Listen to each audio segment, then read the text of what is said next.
Ada seorang wali Allah. Seorang wali Allah ini berjalan. Dalam perjalanan panjangnya dia melihat ada seorang wali Allah juga yang duduk di gurun pasir hanya berzikir. Lalu wali yang berjalan bertanya kepada wali yang duduk, "Kamu kenapa duduk dari tadi tidak cari rezeki?" Kata wali yang duduk, "Apa kau tidak tahu firman Allah, wa ma min dabbatin fil ardi illa 'ala Allahi rizquha." Semua makhluk yang melata di atas muka bumi Allah, rezekinya sudah dijamin Allah. Percaya kau pada ayat ini? Percaya. Aku wali Allah. Kalau percaya kepada ayat bahwa rezeki dijamin Allah, untuk apa lagi kita cari rezeki? Kalau kau tidak percaya bahwa rezeki dijamin Allah, lihatlah di atas pohon kurma itu. Ada seekor burung, sejak telurnya menetas, sayapnya patah. Sayapnya patah, dia tidak bisa terbang, tapi dia tetap menjadi burung yang besar di atas pohon kurma. Kenapa? Kita lihat nanti. Tak lama terlihat datang burung lain membawakan makanan. Datang burung membawakan cacing, datang burung membawakan ikan. Naik ke atas pohon kurma yang di atasnya ada seekor burung yang patah sayap. Begitulah kalau Allah berkehendak, rezekinya dijamin Allah, dia tidak perlu terbang. Datang burung lain membawakan. Burung yang datang ini bukan ojek online. Burung lain datang membawakan tanpa perintah manusia. Allah memerintahkan hatinya. Oh, begitu. Iya. Lalu apa kata wali Allah yang berdiri kepada wali Allah yang duduk? Kenapa kau tidak amalkan sunnah al-yadul ulya khairum minal yadis sufla? Kenapa engkau tidak memilih menjadi burung yang mendatangkan cacing dan ikan? Kenapa justru memilih menjadi burung yang duduk menunggu makanan datang? Mendengar itu wali Allah yang duduk itu tegak berdiri dan dia mengatakan, kalau begitu aku lebih memilih ingin menjadi burung yang membawakan makanan, karena mengikut sunnah Rasulullah SAW. Al-yadul ulya khairun minal yadis sufla. Tangan di atas yang memberi lebih mulia daripada yang menerima. Artinya apa? Dengan rezeki, mencari rezeki, punya rezeki bermanfaat, maka orang itu lebih tinggi derajatnya daripada beriman, yakin, tapi hanya menanti, menunggu. Makanya dalam Islam diajarkan al-mu'minul qawiyyu, seorang mukmin yang kuat. Kuat fisiknya, kuat otaknya, kuat ilmunya, kuat finansialnya, kuat duitnya. Khairun, dia lebih baik di hadapan Allah. Wa ahabbu ilallah, lebih dicintai Allah minal mu'minid dhaif, daripada mukmin yang lemah. Wali Allah kalau menerima hadis mudah dia menerima. Ini contohnya. Wali Allah begitu menerima hadis langsung dia terima. Dia langsung tegak berdiri. Jadi kalau ada hari ini orang yang diyakini sebagai wali Allah tapi bertentangan dengan sunnah-sunnah Rasulullah, maka sesungguhnya bukan wali Allah. Jadi wali apa? Wali setan. Suatu ketika ada seorang wali Allah membawa murid-muridnya untuk menemui seseorang yang dikatakan wali Allah. Diceritakan dalam kitab Ar-Risalah Al-Qushairiyah, Imam Abdul Qasim Al-Qushairi. Murid-murid, kita mau ketemu dengan seorang wali Allah. Di mana Tuan Guru? Di masjid. Dia tidak pernah keluar masjid, dia dalam masjid. Ya, sampai di dalam masjid bertemu dengan wali Allah, bersalaman. Tiba-tiba orang yang dikatakan wali Allah itu, maaf, meludah dalam masjid. Lalu kemudian saat itu juga sang guru berkata, mari kita tinggalkan orang ini bukan wali Allah. Kenapa Tuan Guru? Dia banyak karamahnya, dia mulia. Karena dia meludah dalam masjid. Perbuatannya bertentangan dengan syariat, bertentangan dengan sunnah Rasulullah SAW. Karena bumi yang paling mulia adalah masjid, meludah dalam masjid adalah menghinakan masjid, maka perbuatannya sudah menjatuhkan kedudukan dirinya di hadapan Allah karena bertentangan dengan sunnah Rasulullah SAW. Jadi mudah saja standar hidup ini. ikuti saja sesuai dengan ketentuan yang dibawa oleh syariat Nabi Muhammad sallallahu alaihi wasallam, termasuk dalam hal mencari rezeki ini. Kalau dia ikuti sunnah Rasulullah dengan cara yang halal, maka itu berarti dia adalah termasuk umat Muhammad sallallahu alaihi wasallam. Dia kaya Pak Ustadz, mobilnya mewah, mahal, rumahnya megah, hebat, tapi tidak pernah keluar rumah cari rezeki. Jangan-jangan punya babi ngepet, jangan-jangan tuyulnya 3 kontainer.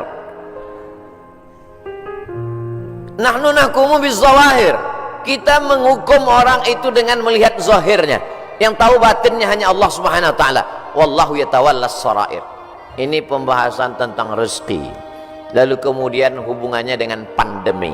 Pandemi artinya wabah penyakit yang menyerang serentak pada satu masa di beberapa negeri.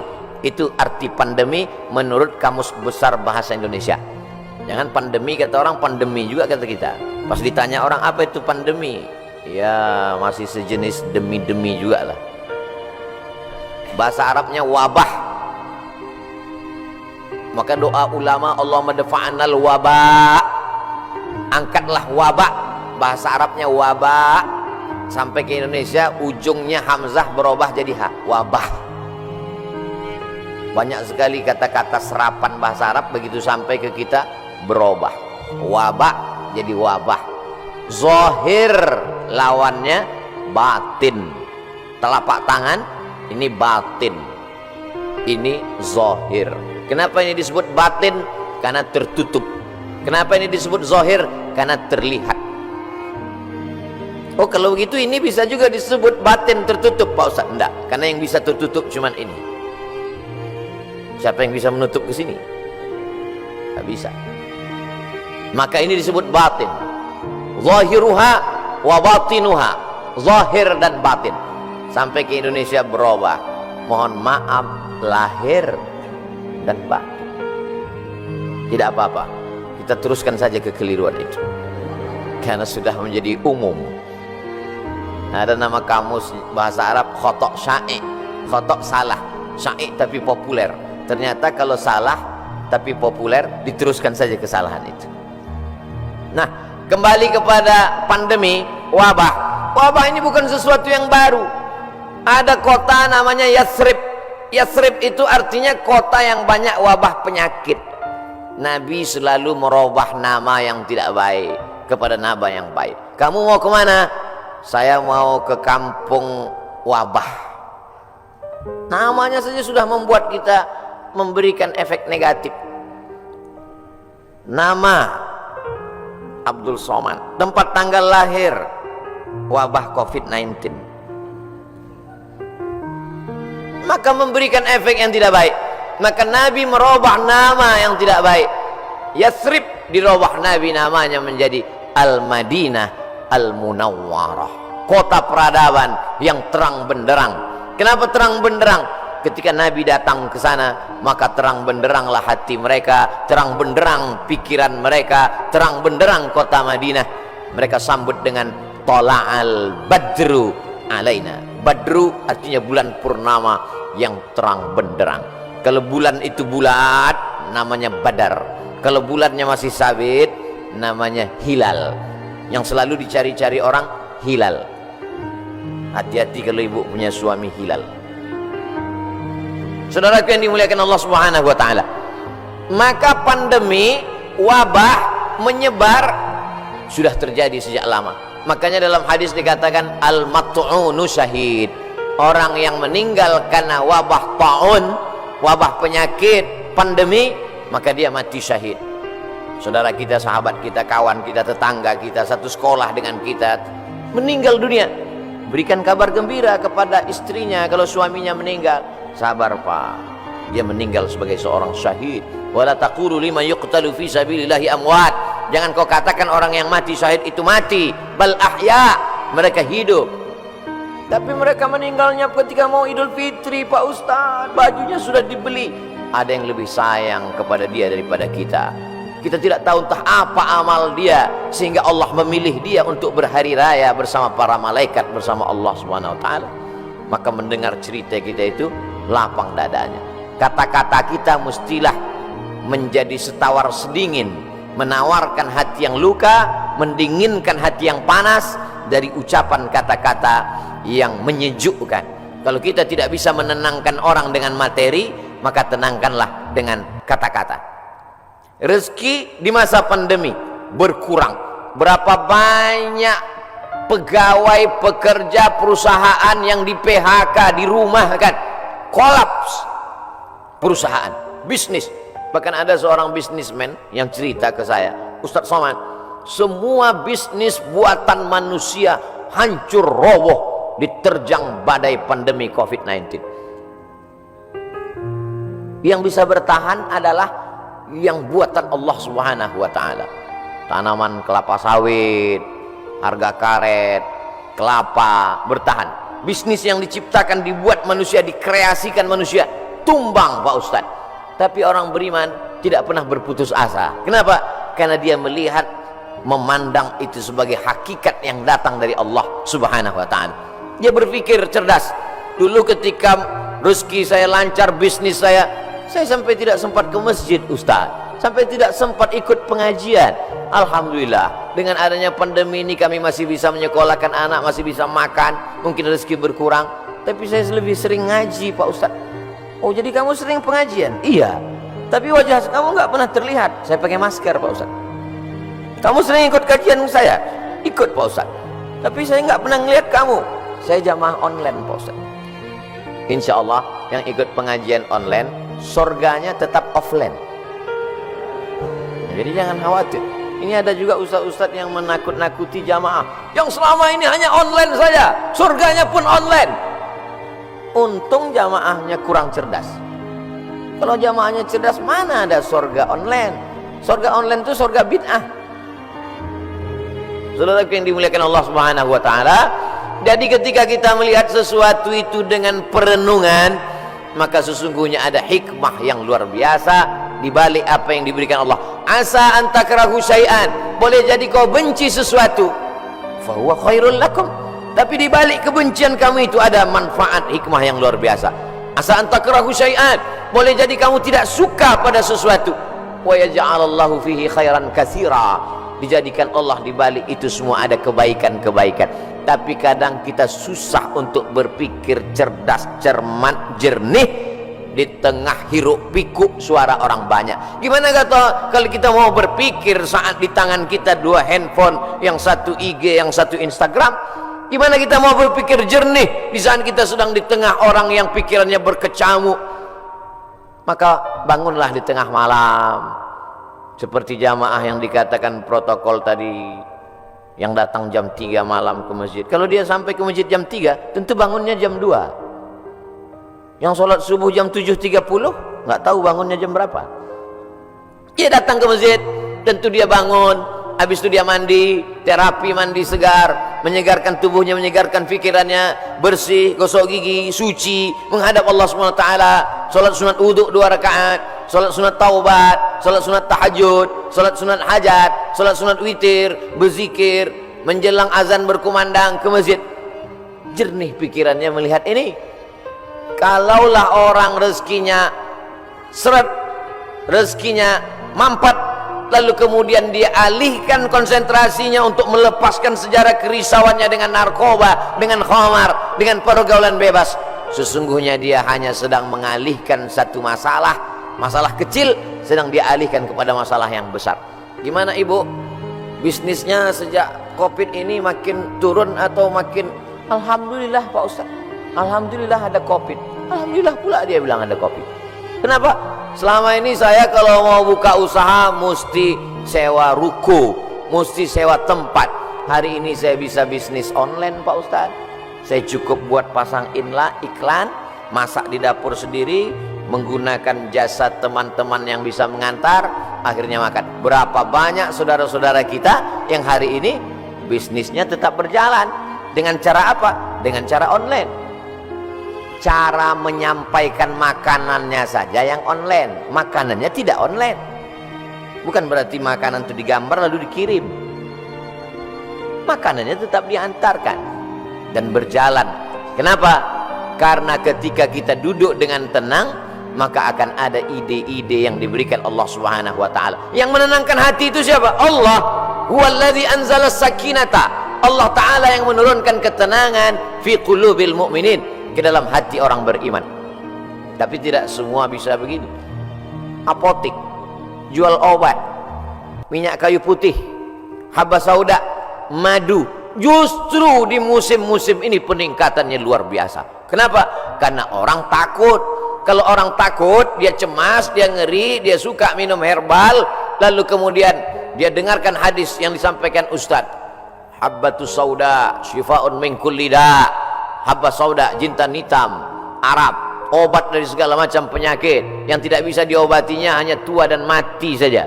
Yang lain daripada itu bisa diobatinya. Alaikum bisyifa'aini, hendaklah kamu berobat dengan dua penyembuh, al-asal, madu, wal Qur'an. Wa nunazzilu minal Qur'ani ma huwa syifa. Kami turun Al-Qur'an itu sebagai obat, sebagai penyembuh, sebagai penawar. Maka diamalkan mereka ruqyah, habba sauda, herbal, madu, jintan, qastul hindi, maka luar biasa. Tapi saya tidak bisa berpindah dari bisnis ini ke sini, Pak Ustaz. Loh, yang mengatakan engkau tidak bisa bisnis dari pakaian ke herbal itu siapa? Kita sendirilah yang mengkerangkeng pemikiran kita. Kita yang membuat aturan, kita yang membuat diri kita terjebak. Saya sudah usaha pakaian, maka saya tidak bisa berpindah ke usaha lain. Yang membuat kaedah itu diri dia sendiri. Dia sendiri membuat kerangkeng, dia sendiri yang berada di dalam, dia sendiri yang menguncinya. Itu sama seperti orang yang membuat kerangkeng besi, dia masuk ke dalam, dia kunci dari dalam, dia buang kuncinya keluar. Dia mengkerangkeng dirinya. Kamu bisa berpindah dari dagangan pakaian ke jualan herbal, berpindah dari berdagang bisnis ini beralih ke sini. Itu adalah pilihan yang ada pada diri kita sendiri. Ada pilihan yang tidak bisa kita pilih. Abdul Somad menjadi orang Melayu, datang dari pulau Sumatera, itu tidak bisa kita memilih. Saya tidak bisa memilih. Malaikat tidak pernah dulu memberikan saya pilihan di alam rahim, Abdul Somad, kau mau jadi orang mana? Mau jadi orang Amsterdam atau mau jadi orang Riau? Tak ada. Itu bukan pilihan saya. Itu pilihan takdir dari Allah Subhanahu wa taala. Tapi ada masanya kita bisa memilih antara bisnis ini atau ini, beralih ini atau ini. Ustaz, ada yang mau saya tanyakan, Ustaz? Ya, silakan. Bolehkah saya beralih bisnis? Boleh. Yang tak boleh beralih ke lain hati. Saudaraku yang dimuliakan Allah Subhanahu wa taala. Jadi bagaimana tiba-tiba pikiran kita menjadi sempit sampai tidak nampak solusi? Bagaimana tiba-tiba hati kita ini menjadi beku sampai semuanya terasa menyulitkan, menyusahkan kita? Maka Allah Subhanahu wa taala memberikan kita kelapangan. Man lazimal istighfar, siapa yang melazimkan istighfar, mengistiqomahkan, mengamalkan istighfar, ja'alallahu lahu min kulli dhiqin makhraja. Habis waktu ceramah. Oh, matahari terbit. Hebatnya di Masjid Agung Sunda Kelapa. Setiap matahari terbit bunyi alarm. Setiap matahari terbit bunyi alarm. Setiap matahari terbit bunyi alarm. Lama-lama jamaah mengambil kesimpulan bahwa kalau alarm tidak berbunyi, matahari tidak terbit. Kalau ada usaha, baru ada rezeki. Kalau ada usaha, baru ada rezeki. Kalau ada usaha, baru ada rezeki. Kalau tidak ada usaha, berarti tidak ada rezeki. Rezeki terbagi dua. Ada rezeki yang bersifat mauhibah, pemberian Allah. Ada rezeki yang bersifat al-kasbu, usaha. Dan berapa banyak rezeki yang berdasarkan pemberian Allah Ta'ala jauh lebih besar daripada usaha. Tapi jangan gara-gara ini lalu orang tidak mau berusaha. Usaha datang dari kita, pemberian datang dari Allah. Cobalah tanya bisnismen orang-orang kaya itu, apakah dari usahanya itu datang? Berapa banyak usahanya biasa saja, tapi pemberian Allah Subhanahu wa taala luar biasa. Yang dinilai Allah adalah bagaimana seorang hamba berusaha. Itulah ahlus sunnah wal jamaah. Adapun orang yang berpangku tangan menunggu hujan turun dari langit, mereka adalah ahlul bid'ah wad dhalalah. Namanya kelompok Jabariyah. Jabr, al-Jabr, Ada wali nikah itu namanya wali majbur, wali yang boleh memaksa. Jabariyah orang yang terpaksa. Kata dia hidup dia ini terpaksa karena takdir. Kau kenapa tidak berusaha? Semua sudah ditakdirkan Allah. Kau kenapa mabuk? Saya tidak ada niat mabuk Pak Ustadz, saya terpaksa karena takdir. Dua salah dia. Pertama, dia berbuat dosa. Yang kedua, dia mengkambing hitamkan Tuhan atas segala dosa-dosanya. Maka orang seperti ini dihukum double oleh Sayyidina Umar bin Khattab. Pada zaman Umar pun spesies manusia seperti ini sudah ada. Yang sekarang ini hanya pengikut-pengikutnya saja, neonya, model barunya muncul di zaman modern ini. Maka orang seperti ini bukan ahlu sunnah. Ahlu sunnah adalah berkeyakinan bahwa rezeki dijamin Allah, tapi dia juga berusaha. Menurut Imam Abul Hasan Al-Asy'ari, maka itu yang disebut dengan al-kasbu wal ikhtiar. Ada usaha. Subuh ini saya sudah ditakdirkan Allah Subhanahu wa taala ada 2 minuman yang berada di atas meja ini, walaupun nampaknya 3, yang minuman 2, yang ini hand sanitizer. Lalu kemudian saya boleh memilih antara 3 ini.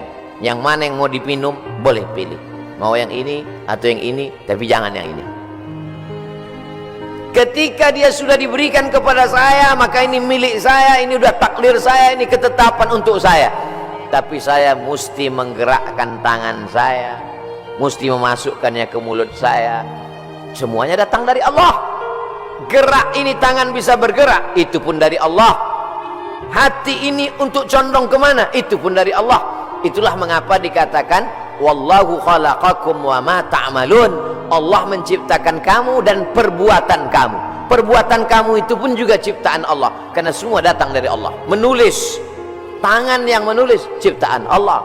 Pena, kertas, itu pun ciptaan Allah. Maka dikatakan bahwa kamu dan perbuatan kamu adalah ciptaan Allah. Tapi kita punya pilihan. Wa nafsin wa ma sawwaha, demi jiwa dan penciptaannya. Fa alhamaha fujuraha, ada jalan kiri, jalan fujur, jalan bengkok, jalan hitam. Wa taqwaha, jalan kanan, jalan baik, jalan putih. Maka kita tinggal memilih. Ketika pilihan kita benar, kita dapat surga. Walladzina amanu wa amilus solihati ulaika ashabul jannah walladzina kafaru wa kadzabu bi ayatina ulaika ashabun nar. Jangan dengan penuh kesadaran sendiri. Menabungnya di bank konvensional haram, duitnya duit riba, dimakan dengan penuh kesadaran. Ketika ditanya, kau makan riba? Iya, tapi ini haram. Takdir, susah saya menolaknya Ustaz. Tidak bisa begitu, karena kita punya pilihan untuk mengalihkan dia dari konvensional ke syariah. Kita punya pilihan untuk memilih antara yang haram dengan yang halal. Ketika pilihan itu tepat, disitulah balasan datang dari Allah Subhanahu wa ta'ala. Saudaraku yang dimuliakan Allah, ada orang yang sanggup memilih tapi dia tidak mau. Ada orang yang tidak tahu, ada yang pura-pura tidak tahu. Maka semua jenis manusia ini nanti akan mempertanggungjawabkannya di hadapan Allah Subhanahu wa ta'ala. Dengan mengaji kita menjadi tahu. Setelah tahu, ujiannya lebih berat. Selama ini kita tidak tahu, kadang-kadang ada enaknya juga tak tahu. Ada mahasiswa lama, ada mahasiswa baru. Mahasiswa lama dengan mahasiswa baru duduk di tempat yang sama, mau daftar ulang di awal tahun ajaran. Tiba-tiba turun seseorang lewat. Mahasiswa lama lari pontang-panting, mahasiswa baru nyantai sambil duduk merokok, ngelihat cuek aja. Memangnya yang lewat itu siapa? Rektor. Kenapa mahasiswa lama lari pontang-panting? Dia kenal, dia tahu. Kenapa mahasiswa baru cuek saja seperti tak ada masalah? Karena tidak tahu. Makanya banyak orang sekarang tidak mau tahu dengan agama. Kenapa? Karena kalau saya tahu nanti jadi takut. Padahal takut itulah yang dipesankan oleh khotib di atas mimbar. Takutlah kepada Allah. Itulah yang kita tanamkan selama Ramadan 30 hari. 30 malam, malamnya qiyam, siangnya siam.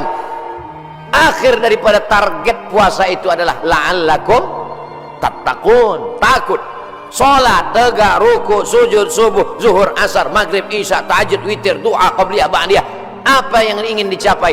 inna salata tanha anil fahsya wal munkar.